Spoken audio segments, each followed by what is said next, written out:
안녕하세요.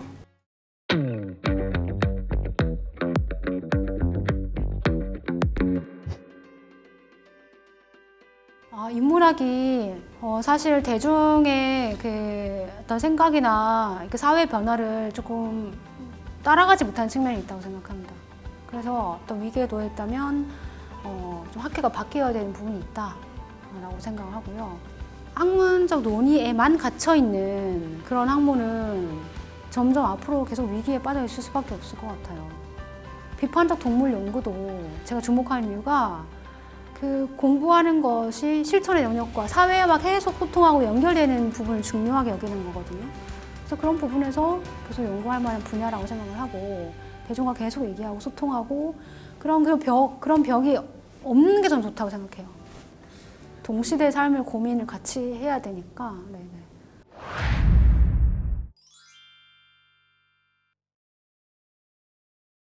영화 서사의 비인간 동물 강의를 하겠습니다. 2000년대 초반 영화에서는 주로 소재로서의 반려동물이 돋보입니다. 봉준호 감독의 플란다스 개와 정재은 감독의 2001년 영화 고양이를 부탁해가 있습니다.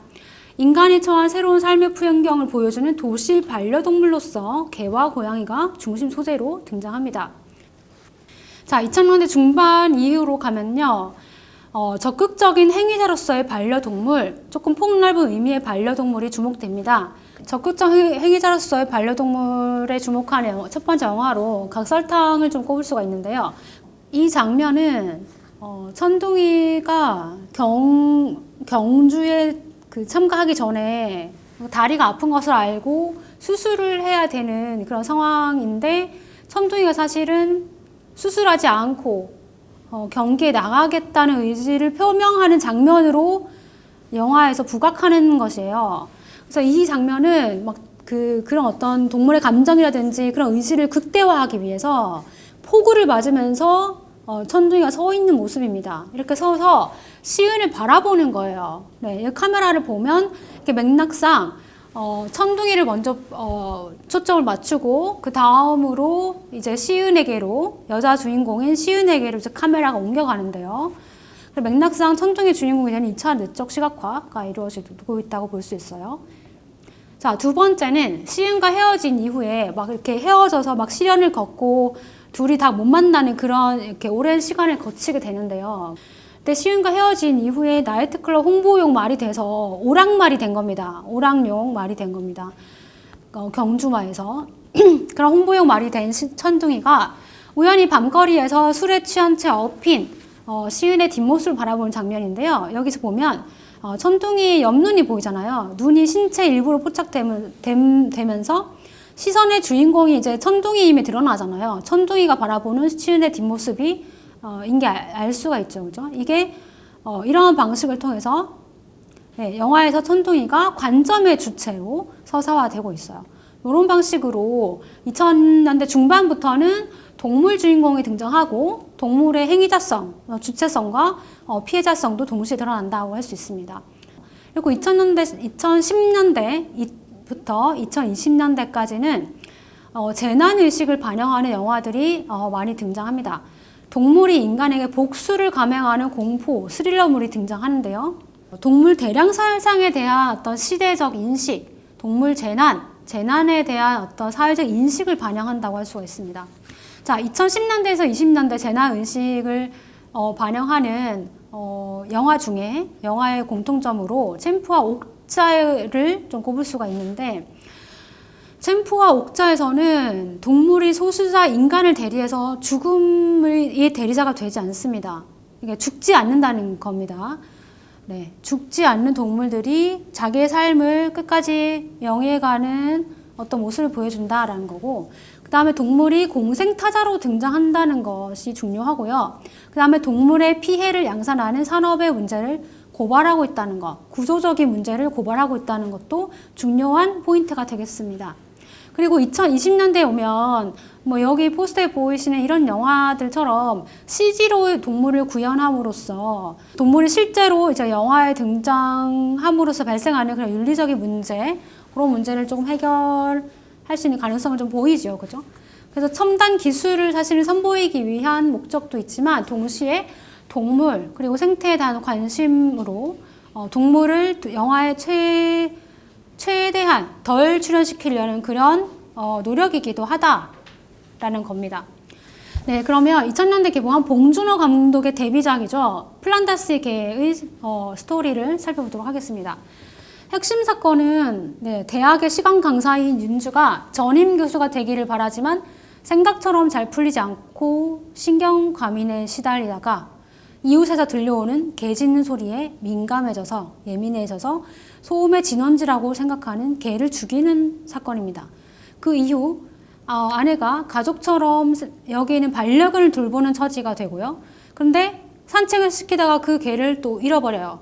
근데 그 개를 찾지 못하면 아내의 금전적인 지원을 받지 못해서 교수 자리에 도전할 수도 없는 그런 딜레마에 빠지는 이야기입니다. 결말은 어떻게 되냐면 윤주는 자신에게 우호적인 현남은 이제 아파트 경비실 격리고 여성이고요. 이 현남의 도움으로 개를 찾고 아내가 소중하게 여기는 개를 찾고 마침내 기회를 얻어서 교수가 됩니다. 그러나 개를 죽인 범행은 엉뚱하게도 불황자의 소행으로 처리되고 윤주가 저지른 일인데 노숙인의 그 소행으로 처리가 되고 윤주는 자신이 저지른 일의 대가를 치르지 않는 것으로 끝이 납니다. 이 포스터를 보시면 이 김성재인가요? 이 사람이 윤주고요. 그 다음에 오른쪽에 배두나가 현남입니다. 이 둘이 연대하고 있어요. 근데 한쪽은 동물을 죽인 사람이고 한쪽은 동물을 구조하는 사람이에요. 근데 사이가 좋아 보여요. 포스터를 들고 있잖아요. 누가 순자를 못 보셨나요? 라고 해서 개 순자를 찾고 있는데 이 순자는 윤주의 아내가 살아가는 가족으로 여기는 개입니다. 이 개를 찾아야만 윤주가 교수가 될 수 있는 그런 건데 현남이 도와주는 거예요. 네. 근데 이런 부정한 연대를 가능하게 하는 지점이 뭔가? 아니 연대인데 이 연대예요, 연대. 이런 부정한 연대. 동물 살해자를 교수로 만들어주는 이 부정한 연대가 왜 가능해지냐 이건데 첫 번째, 은폐된 범죄를 들 수가 있어요. 범죄가 드러나지 않기 때문에 가능한 거죠. 두 번째는 동물을 둘러싼 위계적 메커니즘 때문에 가능하죠. 그죠? 동물을 통제 대상으로 보는 수직적 시선이 사회에 있고 동물을 죽이는 게 일반적인 건 아니지만 그렇다고 해서 엄청난 또 범죄로서 큰 처벌을 받는 것도 아니고 이렇게 먹을 수도 있는 대상으로 통제 대상으로 여겨진 사회적 시선이 있다라는 것입니다. 자, 그리고 이 부정한 연대는 여성의 어떤 잘못도 있어요. 뭐냐면 동물과 애착 관계를 형성하는데 구조적인 문제를 본다든지 아니면 어떤 사람을 객관적으로 바라보는 것이 좀 결여되어 있습니다. 그래서 현남은 시종일관 윤주를 좋은 사람으로만 봅니다. 겉으로 드러나는 모습이 뭔가 개를 찾아다니거든요. 순자를 찾아다니고 이렇게 인사도 잘하고 뭔가 사람이 착해 보여요. 그것만 봅니다. 그래서 남성들이 저지르는 여기서 경비원도 되게 표리부동하고 이기적인 사람이고 개를 죽이고 이런데 남성들이 저지르는 부정의를 바로잡지 못하고 사실 현남은 정의를 실현하고 싶어하는 인물이거든요. 근데 자기가 실현하고 싶어하는 정의를 실현하지 못하죠. 부정한 전대에 가담하고 있지 정의를 실현하지 못합니다. 부정의를 바로잡지 못하며 따라서 동물을 살해한 범인을 교수로 만들고 불황자를 감옥으로 보내는데 일조하게까지 합니다. 가족이 된 품종견의 구조적인 문제를 생각하지 않는 사적 관계 지향적 사고에는 구조적 정의를 바로잡지 못하는 것으로 보입니다. 이러한 모순으로 인해서 개는 표면적으로 지위가 향상되지만 인물을 움직이는 제한적 행위자성만을 가진다라고 할 수가 있겠고 개의 피해자성은 노출되지 못합니다. 표면적으로 어쨌든 개는 살아가는 가족으로만 그려지고 그런 피해자성은 좀 수면 아래로 숨겨져 있다라고 할 수가 있겠습니다. 플란다스의 영어 제목을 살펴볼게요. 짖는 개는 물지 않는다는 뜻의 barking, dogs never bite고요. 그 다음에 하나는 고등동물이라는 뜻의 higher animal인데요. 이 두 가지가 다 영어 제목으로 쓰이고 있습니다. 짖는 개는 물지 않는다는 말은 짖는 개는 위험하지 않다는 뜻인데 짖는 개는 체제 종속적인 하위 주체를 말합니다. 그러니까 여기서 성대 수술로 짖고는 있지만 소리를 내지 못하는 개가 억울하게 죽임을 당해요. 이 영화에서. 근데 그 개는 소리를 내건 안 내건 간에 소리를 내서 짖는 게 또 사실 죽거든요. 옥상에서 막 던져져서 죽는 윤주의 두 번째 살해 대상이 짖는 개예요. 짖는 개라서 살해의 대상이 되었지만 위험하지 않는 그런 취약성을 가진 존재로 개를 말하는 것이고, 그와 동시에 자기 스스로 내가 범죄자다라고 드러내놓고 말하는 불황자, 범죄자가 돼서 여기서 감옥에 가는 그 불황자를 포괄적으로 가리킵니다. 네, 여기서 전혀 짖지 않지만 너무 조용하고 소심하고 착해 보이지만 위험한 인물은 사실은 교수가 된 이 윤주라고 할 수가 있잖아요. 심지어 이 사람이 생태학과 교수입니다. 네, 생태학과 교수인데 이렇게 동물을 죽이고 뭐 이렇게 돈을 바치고 교수가 되는 거예요. 네, 그래서 이 고등동물이라는 이 제목은 풍자죠, 풍자. 이 인간이라는 고등동물이 얼마나 영악하고 기만적인가, 표리부동한가를 각각의 어떤 위치에 놓여 있는 여러 사람들의 그 양상을 보여주는 겁니다. 자신에게 유리한 구조적 혜택을 누리면서 남성적이고 수직적인 세계에서 살아남는 인간의 교묘한 측면, 그런 측면과 표리부동, 기만장의 지식인을 풍자하는 그런 의미를 제목에 담고 있다고 할 수가 있습니다. 네, 그래서 플란다스의 개의 의의를 좀 정리를 네 가지로 좀 해보겠습니다. 그래서 반려견을 둘러싼 가족 구성원과 이웃 간의 극단적 관점의 대비를 보여주는 영화입니다. 아내는 동물을 가족으로 보고 남편은 같은 동물을 물건으로 봅니다. 그럼 이 아파트의 경비원은 이 동물을 음식으로 봅니다. 네, 이러한 차이를 통해서 모순을 일으키는 문화적 변동을 보여줍니다. 한국 사회가 이제 많이 변했다는 것이지요. 그리고 또 어떤 구조적인 요인도 좀 추론을 해볼 수가 있게 하는 거죠. 그죠? 자, 이게 코믹한 해프닝을 통해서 보여줍니다. 심각한 영화가 아니에요. 코믹한 해프닝을 통해서 보여주고 있고, 동물을 대하는 타자 윤리적 태도와 그리고 반려견 식용의 문제의 논점을 담은 영화인데, 이 영화는 아직도 어떤 유효한 지점들이 많은 것 같아요.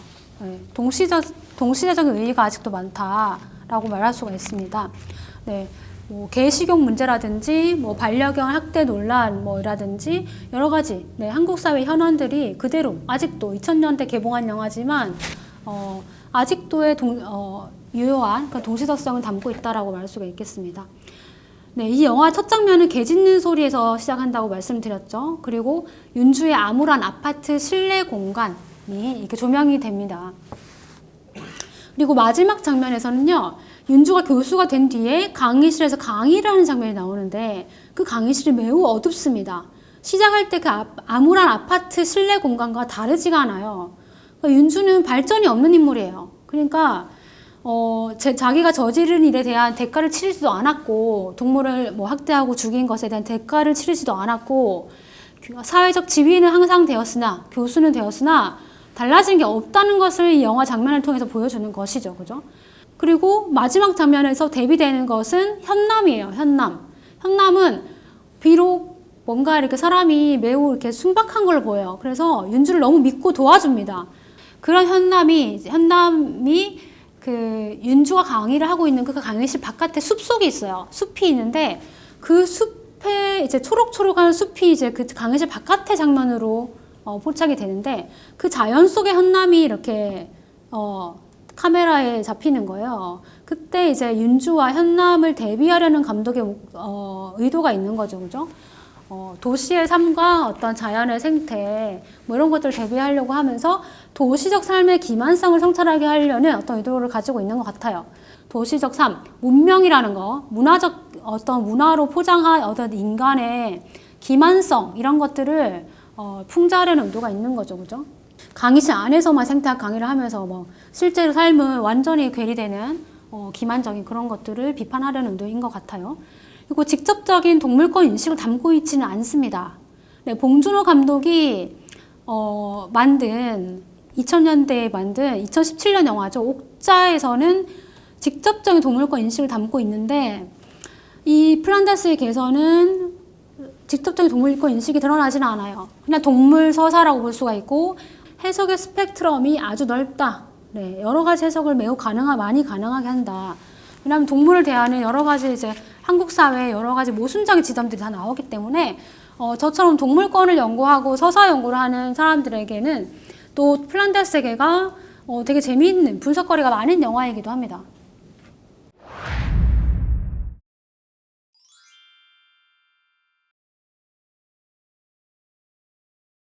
자, 가디언즈 오브 갤럭시 볼륨 3 스토리를 살펴보겠습니다. 쾌락과 고통을 감수하는 능력, 영어로는 센티언스라고 합니다.